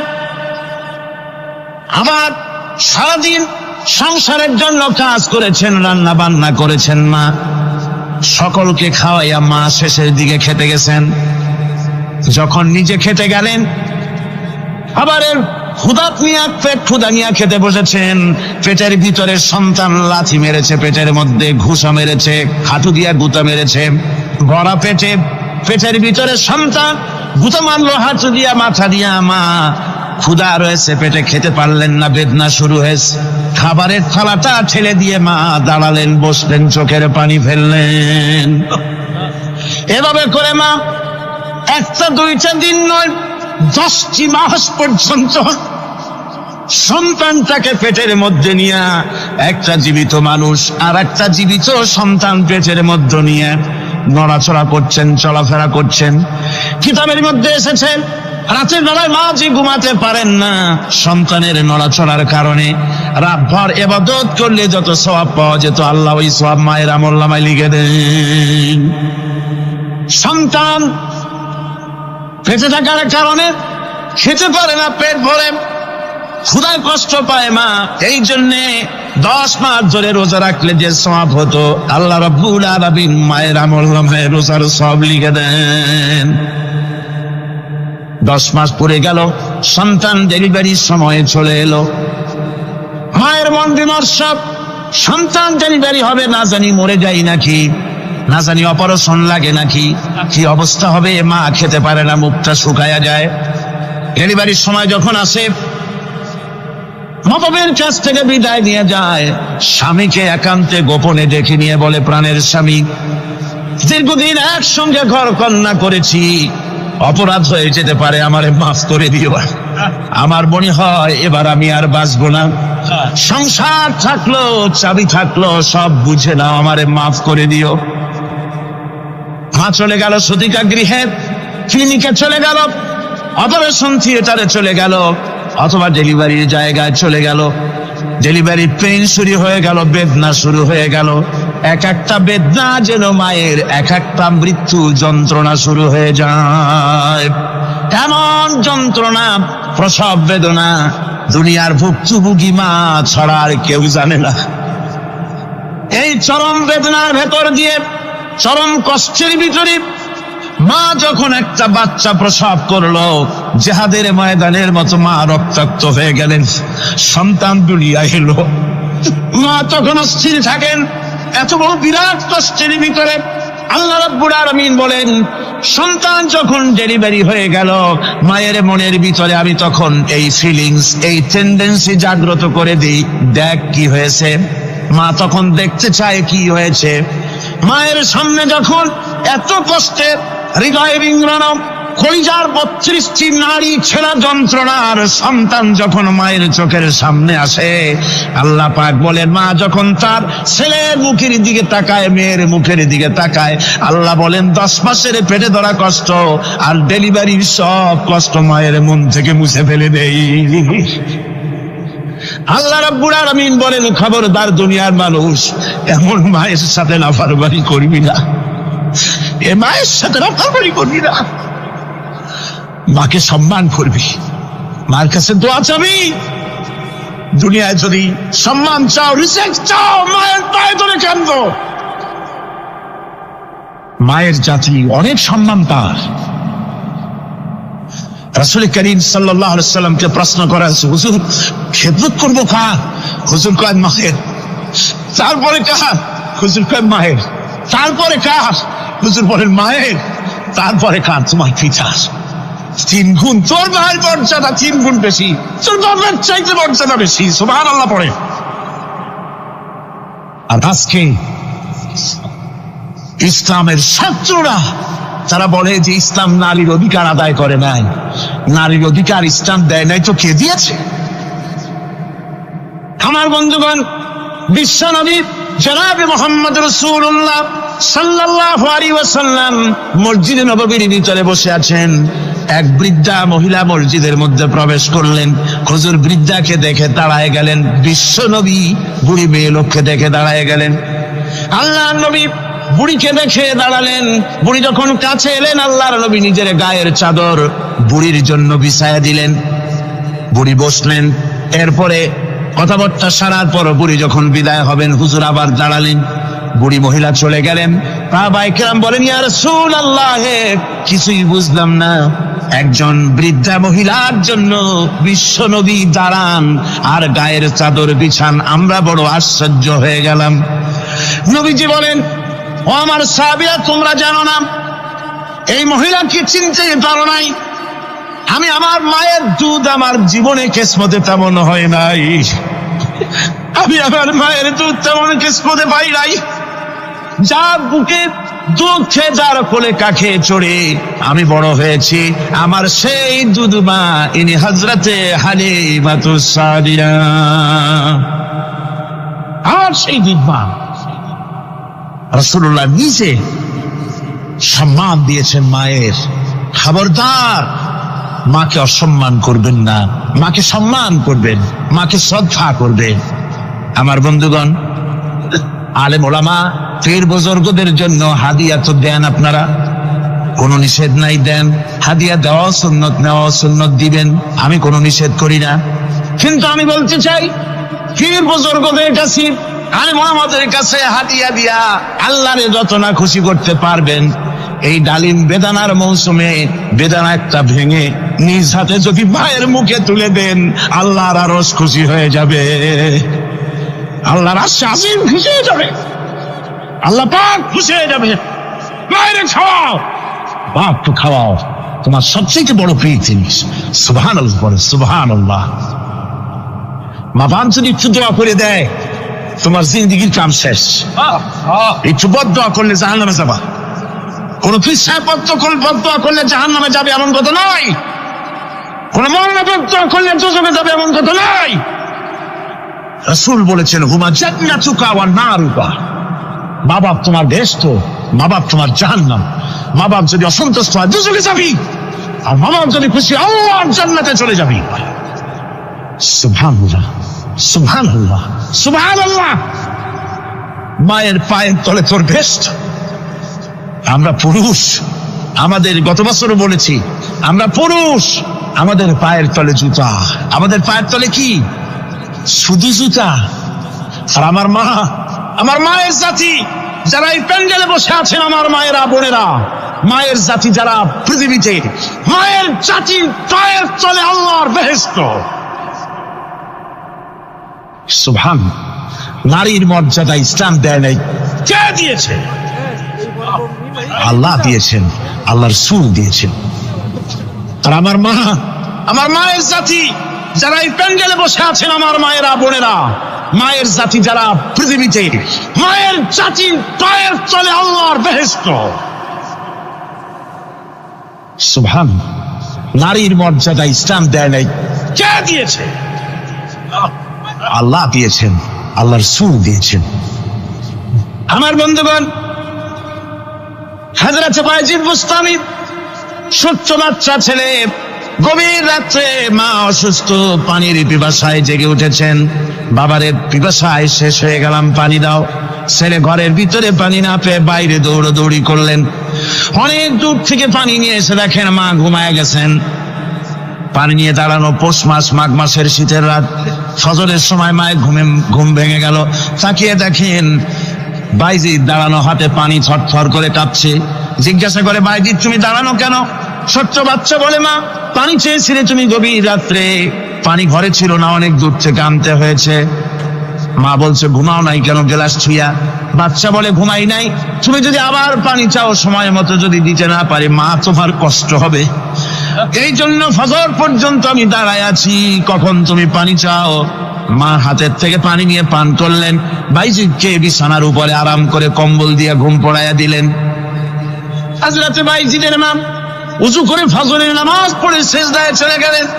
চিৎকার করে কেঁদে বলেন, আমার রব, আমার আল্লাহ, আমি আমার বাইজিদের মা, আমি মা হয়ে বাইজিদের জন্য দোয়া করি। বাইজিদ আমার জন্য আজকে যা করেছে, আমি মা, আমার কলিজা ঠান্ডা হয়ে গেছে। হায় আল্লাহ, আমি বাইজিদের জন্য দোয়া করি, তুমি তাকে সুলতানুল আরিফিন বানাইয়া দিও। মঞ্জুর হয়ে গেল আল্লাহ পাকের কাছে দোয়া। আমার ভাইরা, আল্লাহ পাক বলছেন, খবরদার আমার ইবাদতের পরে মা বাপ, আল্লাহর ইবাদতের পরে কারা? মা বাপ। মা বাপকে সম্মান করো, শ্রদ্ধা করো, মহব্বত করো, কিসমত খুলে যাবে, কিসমত খুলে যাবে। মা বাপকে সম্মান করো। হযরত আবু হুরায়রা রাদিয়াল্লাহু তাআলা আনহু রাসূলের সামনে এসে কাঁদতেছে। হুজুর বলছেন, আবু হুরায়রা কাঁদো কেন? কাঁদো কেন? রাতের বেলা কাঁদো। হযরত আবু হুরায়রা বলছেন, হুজুর আমাকে মা মেরেছেন। হুজুর বলছেন, মা মারলো কেন? কোন অপরাধ করেছো? কোন গোস্তাখি করেছো? আবু হুরায়রা বলছেন, না হুজুর, কোন গোস্তাখি করি নাই, তবে মারলো কেন? হযরত আবু হুরায়রা বলছেন, হুজুর আমি আপনার দরবার থেকে ফিরতে রাত হয়ে গিয়েছিল। মা জিজ্ঞেস করলেন, আবু হুরায়রা এত রাত্রে কোথায় ছিল? বললাম, আমি ছিলাম যে কদম চুমতে পারলে দুনিয়া ধন্য হয়, সেই দরবারে নববীর কদম মোবারক থেকে আসতে আমার দেরি হয়েছে। আমার মা মুশরিকা, আপনার নাম শুনে তার গায়ে আগুন জ্বলে উঠলো, আমাকে ধরে মারা আরম্ভ করলো। বলল, হয় আমার বাড়ি ছাড়বি, আর না হয় মুহাম্মদ সাল্লাল্লাহু আলাইহি ওয়াসাল্লামের দরবার ছাড়বি। আমি বললাম, আমার মা, তুমি বুড়ি মানুষ, তোমার গায়ে যত শক্তি আছে সমস্ত শক্তি দিয়ে আমারে পিটাও, আমারে মারো, মারতে মারতে আমাকে বাড়ি থেকে তুমি বের করে দাও। তোমার বাড়ি শুদ্ধ তাম দুনিয়া ছেড়ে দিতে পারি, আল্লাহর নবীর কদম মোবারক ছেড়ে দিতে পারি না। হুজুর, আমার মা আমাকে গলা ধাক্কা দিয়ে বের করে দিয়েছেন। হুজুর বলছেন, আবু হুরায়রা, তোমার মা তোমাকে মেরেছে, তুমি আমার কাছে নালিশ করছো? আমার তো এখানে ইন্টারফেয়ার করার কিছুই নেই। সুবহানাল্লাহ, সুবহানাল্লাহ। মা তোমাকে মেরেছে, এখানে আমার করার কিচ্ছু নাই। বিশ্বনবী বলছেন, এত বড় পাওয়ারফুল নবী, লেজিসলেটিভ পাওয়ার, সারে আল্লাহ তাকে বানিয়েছেন শরীয়ত প্রণেতা। কোরআন শরীফ, কোরআন শরীফে শুধু হালাল ও হারামের, হালাল এবং হারামের, বৈধ এবং অবৈধের সীমা রেখা শুধু কোরআনই ঠিক করেন, রাসূলের জন্য আল্লাহ ছেড়ে দিয়েছেন। আল্লাহ রাসূলও হারাম, হালাল এবং হারামের বৈধ, বৈধতা অবৈধতার সীমারেখা নির্ধারণ করেছেন। এত বড় ক্ষমতা তার, এত বড় পাওয়ারফুল বিশ্বনবী, তিনি বলছেন মা মেরেছে, আমার করার কিছু নাই। চিন্তা করেন কত বড় কথা, এ কথার লোড কত। হযরত আবু হুরায়রা বলেন, ইয়া রাসূলুল্লাহ, মা আমাকে মেরেছেন, আমি আল্লাহর নবীর কাছে মায়ের বিরুদ্ধে নালিশ করতে আসি নাই। বললেন, কেন এসেছ? হযরত আবু হুরায়রা বলেন, হুজুর, এসেছি একটা কারণে। আমি জানি আল্লাহ নবী যদি আল্লাহর দরবারে হাত উঠায়া কোনো জিনিস বলে, আল্লাহ রাব্বুল আলামিন সঙ্গে সঙ্গে মঞ্জুর করে নেন। হুজুর, আমি এসেছি, মেহেরবানি করে দোয়া করুন আমার মাকে যেন আল্লাহ হেদায়েত নসিব করে দেন। আল্লাহ নবী হাত উঁচু করে বললেন, আল্লাহুম্মা হিদি উম্মা আবি হুরায়রা, আয় আল্লাহ, আমি দোয়া করি আবু হুরায়রার মাকে তুমি হেদায়েত নসিব করে দাও। রাসূলুল্লাহ দোয়া করছেন আর আবু হুরায়রা সমানে দৌড়াচ্ছেন। তিনি দৌড়াচ্ছেন, পিছন থেকে কয়েকজনে আবু হুরায়রার জামা টেনে ধরেছে, দৌড়। তাদের জানা আবু হুরায়রা খুব ভদ্রলোক মানুষ, কোন ঝড় ঝামেলার মধ্যে থাকে না, রাগ সাক করে না, চিৎকার মারে না, দৌড় মারে না, এত ভদ্র শরীর, দৌড়ায় কি? না জানি কোন বিপদ বুদ্ধি ঘটে গেছে। পিছন থেকে জামা টেনে ধরে বলে, দৌড়াও কেন? হযরত আবু হুরায়রা জামা সাহাবীর হাত থেকে ছিনায় নিয়ে বলেন, জামা ছেড়ে দাও, আমাকে দৌড়াতে দাও। আমি দৌড়াইয়া বাড়িতে দেখতে চাই, আমি দৌড়াই আগে আমার বাড়ি পৌঁছতে পারলাম না, আমি যাওয়ার আগে আমার আল্লাহর নবীর দোয়া আমার বাড়ি পৌঁছে গেছে, আমি এইটা দেখতে চাই। হযরত আবু হুরায়রা বাড়িতে গিয়ে দরজা নক করলেন, ভেতর থেকে আওয়াজ এলো, কে? হযরত আবু হুরায়রা বলেন, মা, আমি তোমার আবু হুরায়রা ফিরে এসেছি। মা বলছেন, বাবা অপেক্ষা করো, দরজা খুলতেছি। হযরত আবু হুরায়রা বলেন, মায়ের গলার আওয়াজের ভিতরে শিরকিয়াতের কর্কশতা পেলাম না, মায়ের গলার আওয়াজের ভিতরে তাওহীদের গন্ধ পেলাম। আমার মনে হলো নবীজির নিক্ষিপ্ত তীর তার নিশানায় পৌঁছে গেছে। কিছুক্ষণ পর মা আমার বেরিয়ে এলেন, মাথা থেকে, চুলের থেকে, বুড়ি মানুষ, সাদা চুলের ভিতর থেকে পানি পড়তেছে। মা বলল, বাবারে, তোমারে মারার পর আমি বড় অনুতপ্ত হয়েছি, অনুশোচনা করেছি, আমি গোসল করেছি, মনে মনে ভাবলাম আমার ছেলে তো কোনো খারাপ জায়গায় যায় নাই, কেন তারে মারলাম? আমি বড় লজ্জায় পড়েছি তোমারে মেরে। ও আমার আবু হুরায়রা, আমি গোসল করেছি, পবিত্র হয়ে গেছি, জলদি করে আমাকে নিয়ে চলো বিশ্ব নবী জনাবে মুহাম্মদুর রাসূলুল্লাহর দরবারে। হযরত আবু হুরায়রা মা ঘোষণা করলেন, আশহাদু আল্লা ইলাহা ইল্লাল্লাহু ওয়াহদাহু লা শারীকা লাহু ওয়া আশহাদু আন্না মুহাম্মাদান আবদুহু ওয়া রাসূলুহু। আমার ভাইরা, মা বাপ সবচেয়ে সম্মানের জিনিস। আল্লাহর ইবাদতের পরই মা বাপের খেদমত করতে হবে। আল্লাহ পাক বলছেন, বান্দারে দেখ, মায়ের পেট থেকে আনলাম, মায়ের বুকের মধ্যে মহব্বত পয়দা করলাম, এত মহব্বত দিলাম তোর উপরে, যে কোনো বিদেশে যান, যেখানে যান, বাড়িতে ফিরলে পরে সকলে, ছেলে মেয়ে ভাই বোন সবাই দেখবে সুটকেসে আমার জন্য আনছে কি। সবাই চিন্তা করবে আমার জন্য কি এনেছে। একমাত্র মা সন্তানের মুখের দিকে তাকাবে কখন খাইছে সে। সুবহানাল্লাহ, সুবহানাল্লাহ। আমার বাসার মুখখানে শুকনা, তুই বুঝি আজকে কিছু খাইস নাই? বিদেশে যেসব সন্তান থাকে, মা টাটা কবুতরের মতো ছটফট করে। আমার ছোটবেলার কথা আমি দেখেছি শ্বশুরা মাদ্রাসায় পড়তাম, আব্বা টাকা দিতেন মাদ্রাসায় যাওয়ার সময়, আবার মা আবার মুরগির ডিম বিক্রি করা, বিভিন্ন জিনিস বিক্রি করা বা বাজার করা পয়সা, উদ্বৃত্ত কিছু পয়সা আব্বার অজান্তে আমার হাতের মুঠার মধ্যে দিয়ে দিতেন। যখন মাদ্রাসার দিকে রওনা হয়েছি, পর্দার আড়াল থেকে দরজা থেকে দেখতাম, যতক্ষণ তাকায় দেখতেছি চোখ থেকে পানি দল করে পড়তেছে। সুবহানাল্লাহ, মা কি জিনিস! আল্লাহ আল্লাহ আল্লাহ। বিদেশে যদি কারো সন্তান মারা যায়, সবাই জানার আগে কবি বলতেছেন, বিদেশে বিরাজ্যে যার পুত্র মারা যায়, পশু পক্ষী না জানিতে আগে জানে মা। মায়ের কই যাক তারে চাও লেগে যায়, মা বুঝতে পারে আমার সন্তানটা নাই। আহারে মা! আমার বন্ধুগণ, মা যার বেঁচে আছে বেয়াদবি করেছেন, পাও ধরে মাপ নিয়ে নেবেন, পাও ধরে মাপ নিয়ে নেবেন। মা তো পাও ধরে দেখবেন, মাফ করে দিবে। সুবহানাল্লাহ, সুবহানাল্লাহ, কত দরদ তার বুকের মধ্যে। আর মা বাপকে সম্মান করবে। যাক, এই বিষয়ের উপরে আমি আর যেতে চাই না।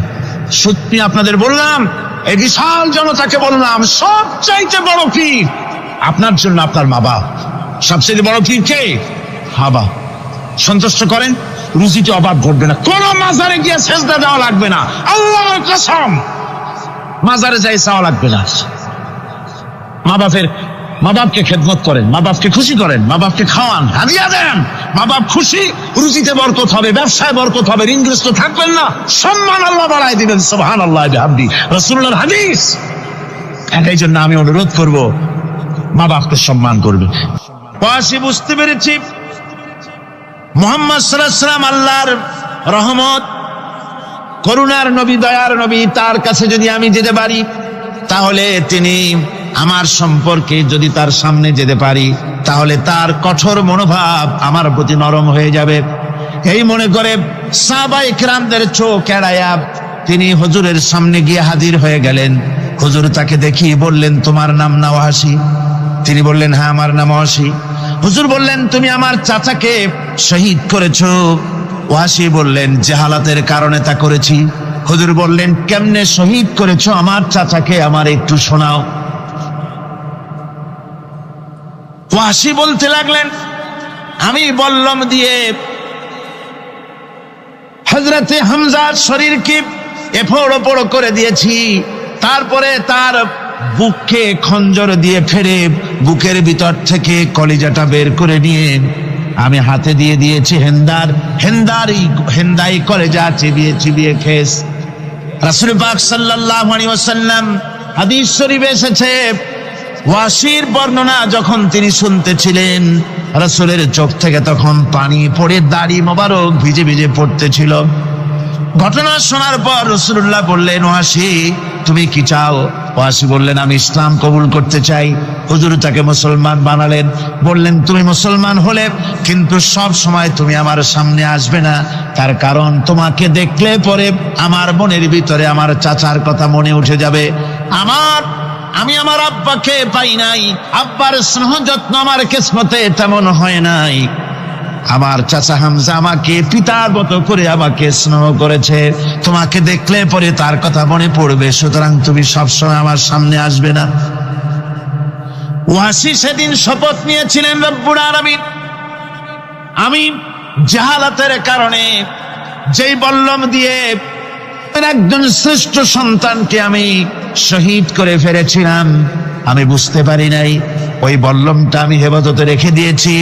তুমি আমার এই দোয়া মঞ্জুর করো, আমি যেন এই বল্লম দিয়ে এই পৃথিবীর নিকৃষ্ট ইসলামের কোন দুশ্মনকে যেন আমি শেষ করে দিতে পারি। আল্লাহ পাক দোয়া তার মঞ্জুর করে নিলেন। মুসাইলামা কাযযাবের বিরুদ্ধে হযরত আবু বকর সিদ্দিক রাদিয়াল্লাহু তাআলা আনহু যে বাহিনী পাঠালেন, হযরত ওয়াসি সেই বাহিনীর মধ্যে ছিলেন। আর তিনি সেই বল্লমটা দিয়া, যে বল্লম দিয়ে তিনি হযরত হামজাকে শহীদ করেছিলেন, সেই বল্লমটা দিয়েই ইসলামের নিকৃষ্ট শত্রু মুসাইলামা কাজ্জাবকে দুনিয়া থেকে তিনি বিদায় করে দিলেন। রাসূলের যুগে একজন নবুয়তের দাবি করলো, তার নাম হচ্ছে মুসাইলামা কাজ্জাব। সে দাবি করলো, সে মনে করলো যে নবুয়ত হচ্ছে একটা ব্যবসা।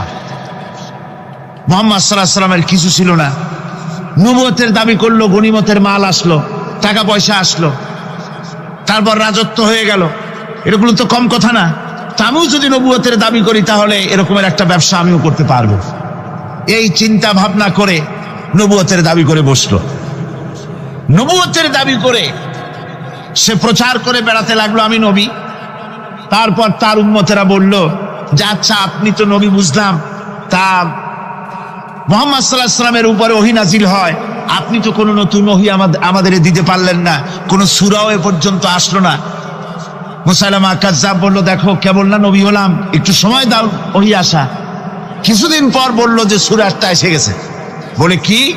সে সূরা কাউসারের একটা প্যারোডি তৈরি করলো, বলল আমার উপরে একটা নতুন সূরা আসছে, সূরাটি হচ্ছে ইন্না আতাইনাকাল আকাক ফাসাল্লি লিরাব্বিকা ওয়াজাক ইন্না শানিয়াকা হুয়াল আবলাক।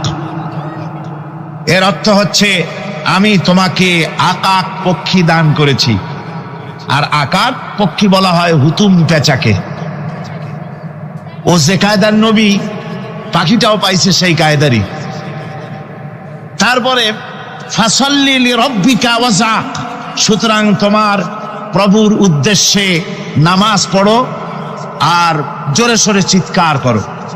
মনে রেখো তোমার দুশ্মন হবে শ্বেত এবং কৃষ্ণ বর্ণে।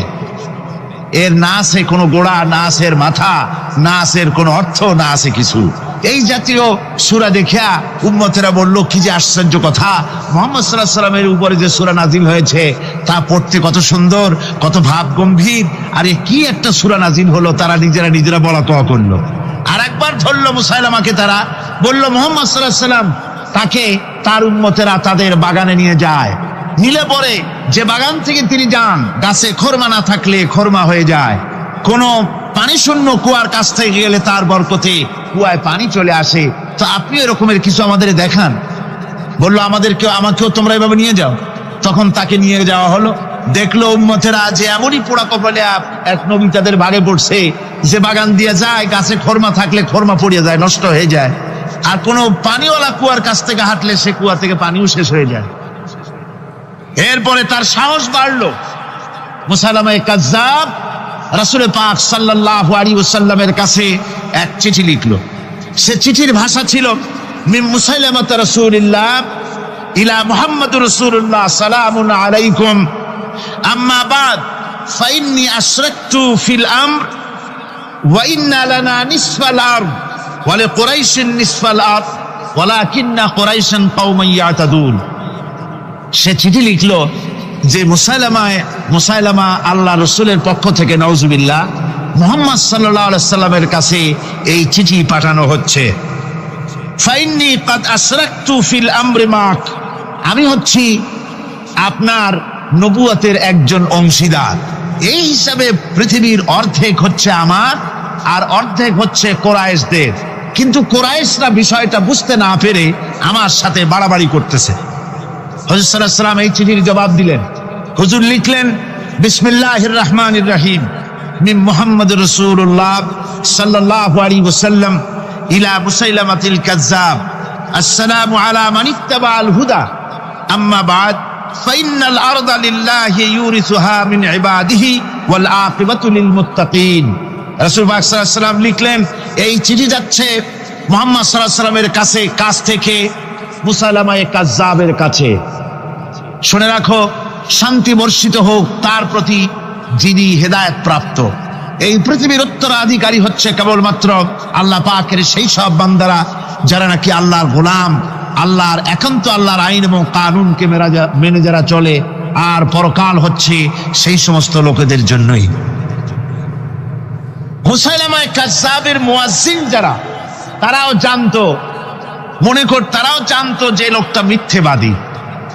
তো কিছু মাল পানি পাওয়া যায়, টাকা পয়সা পাওয়া যায়, সাথে থাকলে কিছু খাওয়াটাও যায়, এই জন্য তার সাথে থাকতো। রাসূলুল্লাহর মুয়াজ্জিন আযান দিতেন, আশহাদু আন্না মুহাম্মাদার রাসূলুল্লাহ, আমি সাক্ষ্য দিচ্ছি মুহাম্মদ সাল্লাল্লাহু আলাইহি ওয়াসাল্লাম আল্লাহর রাসূল। আর মুসাইলামার মুয়াজ্জিন যে ছিল, সে আযান দিত, আশহাদু আন্না মুসাইলামাতা ইয়াজামু আন্নাহু রাসূলুল্লাহ। ও বলতো, আযান দিত এই কথা বলে যে আমি সাক্ষ্য দিচ্ছি মুসাইলামা মনে করে যে সে আল্লাহর রাসূল। আমার ভাইরা, এরপরে মুসাইলামা কাযযাবের বিরুদ্ধে হযরত আবু বকর সিদ্দিক রাদিয়াল্লাহু তাআলা আনহু 40,000 লোকের একটা বিশাল বাহিনী, সাহাবায়ে কেরামদের এক বিশাল বাহিনী পাঠিয়ে দিলেন মুসাইলামা কাযযাবের বিরুদ্ধে লড়াই করার জন্য। এর সিবাসারার ছিলেন হযরত খালিদ বিন ওয়ালিদ। এই জিহাদে যাওয়ার সময় ওয়াহশী রাদিয়াল্লাহু তাআলা আনহু, যিনি হযরত হামজা রাদিয়াল্লাহু তাআলা আনহুর কাতিল ছিলেন, হুজুর সাল্লাল্লাহু আলাইহি ওয়াসাল্লাম ফতহ মক্কার দিনে সকলকে ক্ষমা করে দিয়েছিলেন, কিন্তু 5 জন নারী আর 6 জন পুরুষ সম্পর্কে বলেছিলেন এদেরকে যেখানে পাও সেখানে হত্যা করো। এর মধ্যে ওয়াহশী একজন। ওয়াহশী বুঝতে পেরেছি মুহাম্মদ সাল্লাল্লাহু আলাইহি ওয়াসাল্লাম আল্লাহর রহমত, করুণার নবী, দয়ার নবী, তার কাছে যদি আমি যেতে পারি তাহলে তিনি আমার সম্পর্কে, যদি তার সামনে যেতে পারি তাহলে তার কঠোর মনোভাব আমার প্রতি নরম হয়ে যাবে। এই মনে করে সাহাবায়ে কেরামদের চোখ এড়ায়া তিনি হুজুরের সামনে গিয়ে হাজির হয়ে গেলেন। হুজুর তাকে দেখিয়ে বললেন, তোমার নাম না ওয়াহশী? তিনি বললেন, হ্যাঁ আমার নাম ওয়াহশী। হুজুর বললেন, তুমি আমার চাচাকে শহীদ করেছো? ওয়াহশী বললেন, জাহালাতের কারণে তা করেছি। হুজুর বললেন, কেমনে শহীদ করেছো আমার চাচাকে, আমার একটু শোনাও।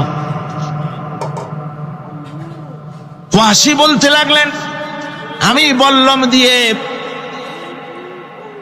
হযরতে হামজার শরীরকে এফোড় ওপড় করে দিয়েছি, তারপরে তার বুককে খঞ্জর দিয়ে ফেরে বুকের ভিতর থেকে কলিজাটা বের করে নিয়ে আমি হাতে দিয়ে দিয়েছি হেন্দাই কলেজা চিবিয়ে চিবিয়ে খেস। রাসূল পাক সাল্লাল্লাহু আলাইহি ওয়াসাল্লাম, হাদিস শরীফে এসেছে, ওয়াহশীর বর্ণনা যখন তিনি শুনতেছিলেন, রাসূলের চোখ থেকে তখন পানি পড়ে দাড়ি মোবারক ভিজে ভিজে পড়তেছিল। ঘটনা শোনার পর রাসূলুল্লাহ বললেন, ওয়াহশী তুমি কি চাও? ওয়াহশী বললেন, আমি ইসলাম কবুল করতে চাই। হুজুর তাকে মুসলমান বানালেন। বললেন, তুমি মুসলমান হলে কিন্তু সব সময় তুমি আমার সামনে আসবে না, তার কারণ তোমাকে দেখলে পরে আমার মনের ভিতরে আমার চাচার কথা মনে উঠে যাবে। আমি আমার আব্বাকে পাই নাই, আব্বার স্নেহ যত্ন আমার কিসমতে তেমন হয় নাই। আমার চাচা হামজা আমাকে পিতার মতো করে আমাকে স্নেহ করেছে, তোমাকে দেখলে পরে তার কথা মনে পড়বে, সুতরাং তুমি সবসময় আমার সামনে আসবে না।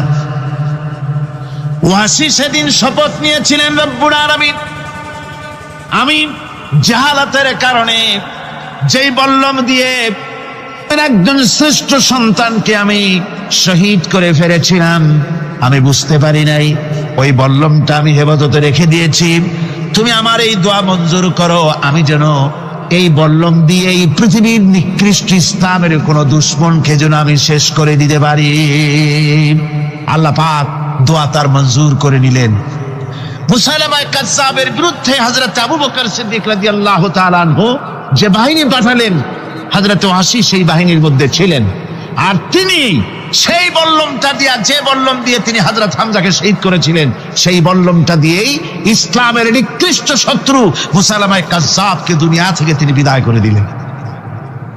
আমার ভাইরা, রাসূল পাক সাল্লাল্লাহু আলাইহি সাল্লামের ইন্তেকালের পর এ পর্যন্ত নবুয়তের যারা দাবি করেছে, এক হিসাবে জানা গেছে 28 জন দাবি করা হয়ে গেছে। রাসূল বলেছেন, আমার পরে 30 জন মিথ্যেবাদী নবুয়তের দাবি করবে। কতজন করবে? 28 জন হয়ে গেছে, বাকি আছে কত? এর মধ্যে গোলাম আহমদ একজন।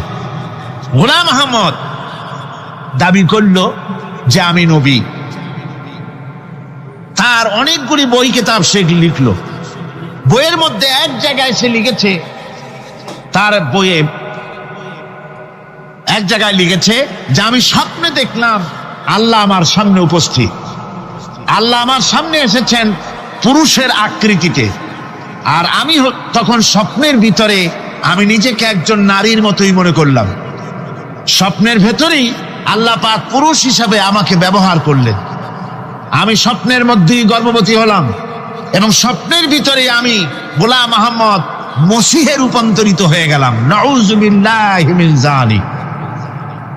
গোলাম আহমদ বলছে আল্লাহ পাক ওহীর মাধ্যমে আমাকে জানিয়েছেন, আল্লাহ আমাকে বলেছেন, গোলাম আহমদ তুমি হচ্ছ আমার সন্তান তুল্য। নাউযুবিল্লাহি মিন যালিক। এইভাবে অসংখ্য মিথ্যে কথা দিয়ে বইপত্র রচনা করেছে। লোকেরা তার কাছে নবুয়তের প্রমাণ চেয়েছে।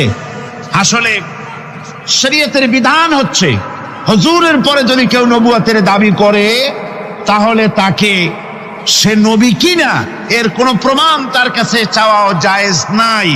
যেহেতু প্রমাণ চাইতে গেলে বোঝা যায়, সন্দেহ হয় কিছুটা প্রমাণ দিতে পারলে তাহলে সে নবী হবে। কথা বুঝতে পেরেছেন? এই জন্য রাসূলের পরে যদি কেউ নবুয়তের দাবি করে তাহলে তার কাছে নবুয়তের দাবির কোনো প্রমাণও চাওয়া যাইবে না। বিনা প্রমাণে রাসূলের পরে নবুয়তের দাবি যেই করবে সে কি হবে? জোরে বলেন কি হবে? কাফের হয়ে যাবে।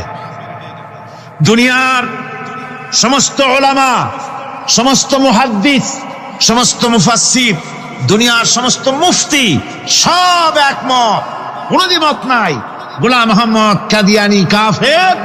তার অনুসারীরাও তার জামানায় মাওলানা আতাউল্লাহ শাহ বুখারী রাহমাতুল্লাহ আলাইহি তার সঙ্গে একটা বহস হলো। যেহেতু গোলাম আহমদ বলেছিল যে আমার এই 40 দিনের মধ্যে কেউ প্রতিবাদ করুক যেগুলি আমার ওহী নয়। হযরতে মাওলানা আতাউল্লাহ শাহ বুখারী রাহমাতুল্লাহ আলাইহি সেই যুগের একজন শ্রেষ্ঠ আলিম, তিনি বললেন আমি তোমার কাছে কোনো প্রমাণ চাই না তুমি নবী কিনা। আমি জানি তুমি মিথ্যেবাদী, তবে তোমাকে বলতে হবে তুমি এই শক্তি কোথায় পেলে। গোলাম আহমদ বলল কোরআন শরীফেই আছে আমার এই শক্তির উৎস। কোথায়?